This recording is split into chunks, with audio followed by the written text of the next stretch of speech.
Hello everyone, আসসালামু আলাইকুম। Welcome to জান্নাস mini kitchen.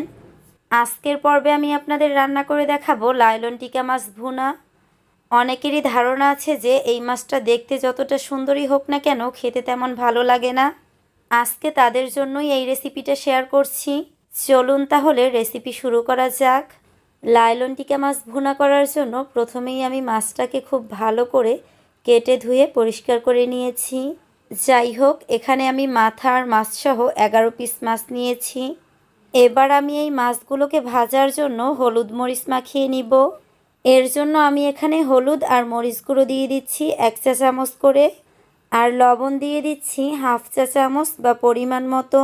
এবার এই সব কিছুকে খুব ভালো করে হাত দিয়ে মাখিয়ে একটা সাইডে রেখে দিচ্ছি। এবার এই মাছগুলোকে ভাজার জন্য চুলাতে একটা প্যানে পরিমাণ মতো তেল গরম করে নিয়েছি। এবার এই তেলের মধ্যে একটা একটা করে মাছগুলো দিয়ে দিচ্ছি। সবগুলো মাছ একবারে দেওয়া যায়নি, তাই আমি মাছগুলোকে দুইবারে ভেজে নিব। এবার মাছগুলোর একটা সাইড খুব ভালো করে ভেজে নিয়ে অন্য সাইডটাও উল্টে ভেজে নিচ্ছি। মাছগুলোকে খুব ভালো করে ভেজে নিয়েছি। এবার এগুলোকে তুলে একটা সাইডে রেখে দিচ্ছি। এখন মাছে মশলা দেওয়ার জন্য একটা প্যানে পরিমাণ মতো তেল দিয়ে দিয়েছি। এবার এর মধ্যে দিয়ে দিচ্ছি 2 টেবিল চামচ পেঁয়াজ কুচি।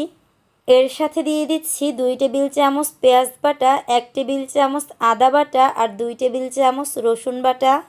এবার এই মশলাগুলোকে খুব ভালো করে একটু নেড়েচেড়ে ভেজে নিচ্ছি। এবার এখানে অল্প কিছুটা পানি দিয়ে দিচ্ছি যাতে করে গুঁড়ো মশলাগুলো অ্যাড করলে পুড়ে না যায়। এখন এখানে দিয়ে দিচ্ছি 1 টেবিল চামচ হলুদ গুঁড়ো আর 1 টেবিল চামচ মরিচ গুঁড়ো। ধনিয়ার গুঁড়ো দিয়ে দিচ্ছি 1 চা চামচ আর লবণ দিয়ে দিচ্ছি 1/2 চা চামচ। এবার এই মশলাগুলোকে হালকা একটু নেড়েচেড়ে ভেজে অল্প কিছুটা পানি দিয়ে দিচ্ছি। এখন এই মশলাগুলোকে আমি অল্প অল্প করে পানি দিয়ে 2 থেকে 3 বার খুব ভালো করে কষিয়ে নিব। মশলাটা আপনারা যতটা সময় নিয়ে কষিয়ে নেবেন মাছটা খেতেও কিন্তু তত বেশি ভালো লাগবে। দেখতেই তো পারলেন আমি এখানে 3 বার খুব ভালো করে মশলাগুলোকে কষিয়ে নিয়েছি। মশলাগুলো থেকে যখন তেলটা উপরে উঠে আসছে তখন এখানে দিয়ে দিচ্ছি 1/2 কাপ পানি। এবার এই মশলার পানির মধ্যে দিয়ে দিচ্ছি ভেজে রাখা মাছগুলো, আর উপর থেকে দিয়ে দিচ্ছি মাছটা ভাজার পরে যে তেলটা রয়েছিল সেই তেলটা। এতে করে কিন্তু মাছের টেস্টটা আরও বেশি ভালো আসবে। আর সাথে দিয়ে দিচ্ছি 2 টেবিল চামচ ধনিয়া পাতা কুচি।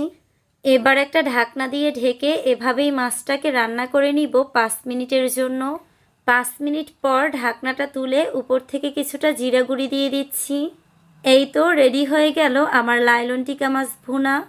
চলুন এবার আপনাদের সার্ভ করে দেখানো যাক। দেখুন মাছটা দেখতে কতটা বেশি মজার হয়েছে, আর সত্যি বলতে মাছটা কিন্তু আমার কাছে অনেক বেশি ভালো লেগেছে। তাই বলবো আপনারাও একবার ট্রাই করে দেখবেন। আজকের মতো এখানেই বিদায় নিচ্ছি। সবাই ভালো থাকবেন। আল্লাহ হাফেজ।